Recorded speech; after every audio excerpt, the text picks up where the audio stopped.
She cleaned her father's garage after his death. The day Robinson Fred's will was read, Grace's world shattered into 1,000 pieces. Her lighter-skinned half-siblings walked away with the business empire, luxury estates, and fortune. She got a dusty garage and contempt. But when she stepped into that oil-stained silence, something felt wrong. The air hung too still, the shadows fell too deliberately, and beneath the smell of motor oil and concrete, a secret waited, one her father left only for her. Before we go any further, we'd love for you to hit that subscribe button. Your support means the world to us and helps us bring you even more powerful stories. Now, let's begin. The funeral smelled of lilies and fresh-turned earth. Grace sat in the third row, hands clasped so tight her fingers went numb. Her father's casket rested at the front, simple pine, nothing fancy, surrounded by people who'd barely known him the last 5 years. The pastor's voice droned on, but all Grace could hear was the whisper 2 rows behind her. Finally. Took him long enough. A soft chuckle followed, thinking she couldn't hear. After the burial, the family gathered in the downtown law office. The lawyer, a thin man with wire-rimmed glasses, cleared his throat. Papers rustled in his trembling hands. According to the last will and testament of Robinson Fred, he began. Everyone leaned forward. The first lines read like a victory march for the privileged. The business, Robinson Imports and Exports, to Marcus and Diane Robinson. The estate on Riverside Drive, to Marcus and Diane Robinson. The penthouse downtown, the vehicle collection, the investment portfolio, all to Marcus and Diane Robinson. Her stepmother, Maria, sat perfectly composed in cream Chanel, a smile playing at the corners of her mouth sharp enough to draw blood. Then came the pause. And to Grace Robinson. The lawyer's eyes flicked toward her, uncertainty creasing his brow. The garage property located at 847 Maple Street and all its contents. Silence crashed through the room like a wave. Then Marcus snorted. The garage? Dad's junkyard? Diane added, voice dripping with false sympathy, oh Grace, maybe you can sell the scrap metal. Maria leaned back, folding manicured hands across her lap. How fitting, she purred, ice in every syllable. Your father always said you had grease under your nails, Grace. Now you own the place that made them dirty. Grace's cheeks burned, but she said nothing. Her throat closed around words that wouldn't come. The lawyer tried to continue, but the sound blurred into static. Grace stared at the single-page document in front of her, 2 lines, maybe 3, signed by the same father who'd once called her my little detective and taught her how to change oil on Sunday afternoons. Outside the office windows, thunder rumbled across the city skyline. She stood quietly, chair legs scraping against polished hardwood. I'll take what's mine, she said, voice steady despite the tears she refused to let fall. No one stopped her. As she stepped into the parking garage, the smell of rain on hot asphalt hit her, raw and grounding. Behind her, through the closing elevator doors, she heard laughter resume, muffled and distant, like echoes of a life she'd never really belonged to. By the time she reached her car, fat raindrops spattered the windshield. She glanced at the folded property deed on the passenger seat, creased, coffee-stained, but undeniably hers. For the first time that day, she felt something shift. Not quite hope. Not quite anger. Something in between. All right, Dad, she whispered, starting the engine. Let's see what you really left me. The wipers beat a steady rhythm as she drove across town, toward Maple Street, toward the garage everyone else had already forgotten. By the time Grace reached 847 Maple Street, the rain had softened to a whisper. The garage sat on a half-acre of cracked asphalt, separated from the residential street by a chain-link fence half-swallowed by weeds. The building itself looked abandoned, faded blue paint peeling in long strips, windows filmed with years of grime, a roll-up door marked with rust stains like old blood. She parked in the empty lot, engine ticking as it cooled. When she stepped out, the smell hit her first, motor oil, old paper, metal shavings, and something else, something faint but unmistakable. Her father's cologne. Old Spice and tobacco. The scent memory nearly buckled her knees. Grace approached the side door, key trembling in her hand. It stuck in the lock, corroded from disuse, but finally turned with a grinding click. The door swung inward. Darkness and dust greeted her. She found a light switch, one bare bulb flickered to life overhead, casting long shadows across a space that looked frozen in time. Workbenches lined both walls, tools hanging on pegboards in precise rows. Boxes stacked everywhere. An old sedan up on blocks in the center bay. Oil stains on the concrete floor like abstract art. She stood in the doorway for a long moment, just breathing it in. Loss, memory, and something else, something that felt like presence. Looks like nobody's touched you in years, she murmured, her voice swallowed by the cavernous space. But even as she said it, Grace noticed something odd. The dust wasn't uniform. Some surfaces were clean, recently disturbed. A path through the center of the floor looked deliberately cleared. And on the far wall, a calendar hung, stopped on March 2024, the month her father died. Her birthday, July 15th, circled in red marker. Grace stepped fully inside, letting the door close behind her with a hollow thud. Her father's voice echoed in her memory. Always look for what doesn't fit, Gracie. That's where the truth hides. She rolled up her sleeves. What Grace didn't know yet, what no one had told her, was that Robinson Fred hadn't been the simple mechanic and small business owner everyone believed. And the garage she'd inherited wasn't just a building. It was a vault. A hiding place. A final gift from a father who'd lived his entire adult life in the shadows, protecting secrets too dangerous to share, even with the daughter he loved most. But Grace would learn. Starting with the boxes labeled with her birthday, and ending with a truth that would shatter everything she thought she knew about her father, her family, and herself. She found the broom in the corner, handle cracked but functional. Each sweep stirred memories along with the dust. Weekend afternoons spent here, her smaller hands passing her father tools with names she'd memorized like prayers: socket wrench, torque wrench, needle nose pliers.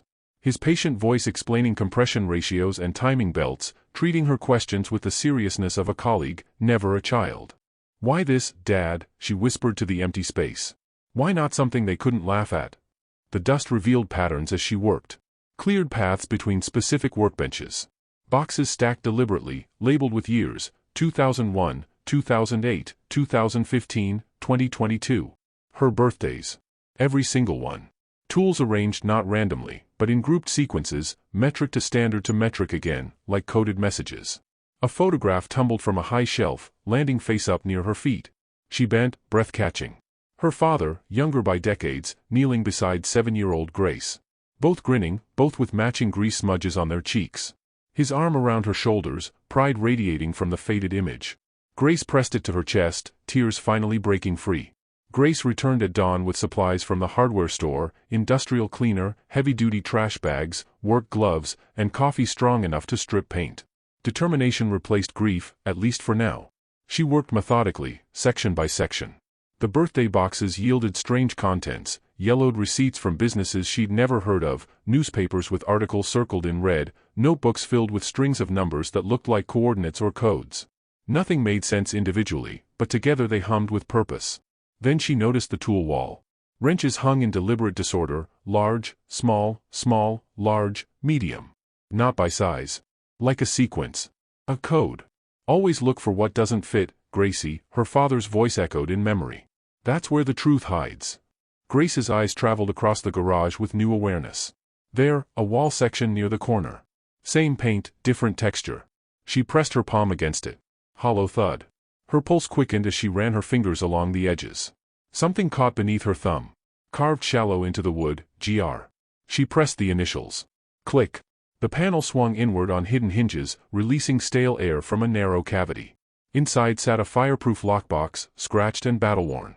Grace lifted it with trembling hands. Combination lock. 3 numbers. Her birthday, nothing. His birthday, nothing. Then her eyes drifted back to the tool wall. Large, small, small, large, medium. She translated sizes to numbers: 10, 4, 4, 10, 7. The lock opened with a soft snick. Grace's hands shook as she lifted the lid. Inside, nestled in foam padding, lay an FBI badge, gold shield gleaming even in the dim light. Special Agent Robinson Fred. Badge number 4729. Her world tilted sideways. Also inside, a sealed envelope with her name in her father's handwriting, a USB drive, a small spiral notebook, and a burner phone still in plastic wrap. She tore open the envelope with numb fingers. "Grace, my little detective. If you're reading this, I didn't get to tell you the truth. I'm so sorry. Everything you knew about me was a cover. I've been FBI for 23 years, deep undercover investigating the Castellano organized crime family. Your stepmother, Maria Castellano, before she became Maria Robinson, is the daughter of Vincent Castellano. I married her to get inside. The business, the wealth, everything they have is built on money laundering, extortion, and worse. I kept you away from it all to protect you. Every harsh word, every time I seemed distant, it was to keep you safe. You were never part of the cover. You were always my real life. The garage holds everything: evidence, documentation, recordings. 23 years of investigation. The FBI knows to contact you through Agent Sarah Chen when I'm gone. I'm sorry you got hurt. I'm sorry for the will reading. I had to make it look like I was cutting you out, Maria was getting suspicious. She can't know about this place. You're the only one I could trust with this. My little detective finally gets her biggest case. I love you. I always have. Dad. Grace's tears fell on the paper, ink bleeding into blue rivers. She sank onto the concrete floor, badge in one hand, letter in the other, understanding and confusion warring in her chest. Everything made terrible, perfect sense. Grace wiped her eyes with her sleeve, hands still trembling as she retrieved her laptop from the car. Back inside, she plugged in the USB drive with fumbling fingers. Multiple folders populated the screen: evidence 1998 to 2005, recordings, documentation, financial records, for Grace. She clicked the last one. A video file opened. Her father's face filled the screen, sitting right here in this garage, the same workbench behind him. Tired lines around his eyes, but his gaze steady and determined. Grace, if you're watching this, I'm gone. I'm sorry, baby girl. Sorry for every moment you thought I didn't care. Here's what you need to know: Robinson Imports and Exports is a front for the Castellano crime syndicate. Every shipment moves drugs, weapons, or laundered money. I've documented everything. Maria knows there's a federal agent in the organization. She doesn't know it's me. If I die suddenly, she'll look for evidence. That's why I hid everything here, in the place only you would inherit. I set up a dead man switch. If I don't check in weekly, copies go to multiple agencies. But the originals, the ones that stand up in court, are here. Contact Agent Sarah Chen. Her number's in the notebook. Tell her, the mechanic's work is complete. And Grace, the offshore accounts in your name? Real. Clean money. $4.2 million, my FBI salary, saved 20 years. Your real inheritance. I didn't leave you a garage, baby. I left you the truth. Finish what I started. I love you. You're my greatest achievement. The screen went black. Grace sat motionless, his voice still echoing in the silence. 3 days blurred together in the garage. Grace barely slept, surviving on coffee and adrenaline. She worked with methodical precision, photographing every document, organizing files chronologically, burning backup copies to external drives hidden in different locations. The evidence was staggering. Shipping manifests with coded notations indicating hidden cargo. Financial records tracing millions through shell companies. Recorded conversations, her father's patient voice drawing out confessions, implicating Maria, and a network that stretched across 3 states. She found a detailed organizational chart, the Castellano family tree. Maria at the center, her 2 brothers running operations in shipping and real estate. Grace studied the chart carefully. Marcus and Diane's names appeared nowhere. Her half-siblings were in their 20s, likely kept ignorant, protected from the truth the same way she'd been. On the 4th day, Grace made her decision. She packed a leather shoulder bag, her father's badge, his letter, a printed evidence summary, the USB drive, Agent Chen's contact information from the notebook. She locked the garage, checked twice, and drove toward downtown. First stop, an office supply store for a portable scanner. Inside, fluorescent lights hummed overhead as she browsed the electronics aisle. Movement caught her peripheral vision, 2 police officers entering, scanning the store. Then they walked directly toward her. Grace's pulse spiked. "Ma'am, we need you to come with us. We've received a report of suspicious activity." "What report?" Her voice stayed level. "I'm shopping. We need to search your bag." Her mind raced to the badge, the documents. "Do you have a warrant?" "We don't need one. We have probable cause." Shoppers stopped, phones emerging. Maria knows, Grace realized with ice-cold clarity. Somehow, she knows. The first officer reached for Grace's bag. She stepped back, clutching it tighter. "You need a warrant to search my personal property without my consent." "Ma'am, don't make this difficult." A small crowd gathered, phones rising like periscopes. Grace's hands trembled, but she held her ground. The second officer, younger with uncertain eyes, shifted uncomfortably. "We got an anonymous tip that you're carrying stolen documents and fake federal identification." Grace's stomach dropped. "Maria." Before she could respond, the first officer grabbed her bag and yanked it from her shoulder. He unzipped it roughly, reached inside. His expression changed the instant he felt the badge. He pulled it out slowly. FBI shield. Official seal gleaming under fluorescent lights. "What the word died in his throat. His partner leaned in, face draining of color. The officer's hand shook as he pulled out documents, classified, stamps visible, FBI letterhead, official seals. Grace's voice cut through the silence, quiet but steel reinforced. "That badge belonged to FBI Special Agent Robinson Fred. Those documents are part of a 23-year federal investigation. And you just illegally searched a federal witness without a warrant in front of 20 witnesses with cameras." Silence crashed through the store. The officer stared at the badge in his hand like it might explode. We were told. You were told wrong. Contact FBI agent Sarah Chen immediately. Her number's in that notebook. Grace's racing heart steadied. I need both your badge numbers. This illegal search just compromised a federal case. The younger officer backed away, hands raised. Ma'am, we didn't know. Make the call. Now. The store manager materialized, panic-stricken. Grace didn't move, didn't touch the scattered documents. Everything had just changed. Within 30 minutes, 3 black SUVs screeched into the parking lot. FBI agents in navy windbreakers poured through the entrance, radios crackling. A black woman in her 40s, sharp-eyed, authoritative, moving like someone who commanded rooms without effort, strode directly to Grace. Grace Robinson? I'm Agent Sarah Chen. Grace nearly collapsed with relief. The mechanic's work is complete. Chen's hard expression softened for a heartbeat. Your father was one of the best agents I've ever worked with. I'm sorry for your loss. Then she was all business. Chen secured the documents in evidence bags, photographed everything, took statements from the ashen-faced officers. You're both suspended pending investigation. You contaminated evidence and violated federal witness protection protocols. Grace was escorted to an SUV, sliding into leather seats that smelled of coffee and urgency. We need everything your father left you. Where is it? The garage. 847, Maple Street. All of it. 23 years. Chen made rapid calls. A full forensic team was dispatched immediately. The federal building was all glass and concrete authority. Grace sat in a quiet conference room, drinking bitter coffee, walking agents through every discovery for 6 hours. When they played her father's video, Chen's jaw tightened with emotion. He didn't trust anyone with this except you. He was right. That night, Grace stayed in a federal safe house.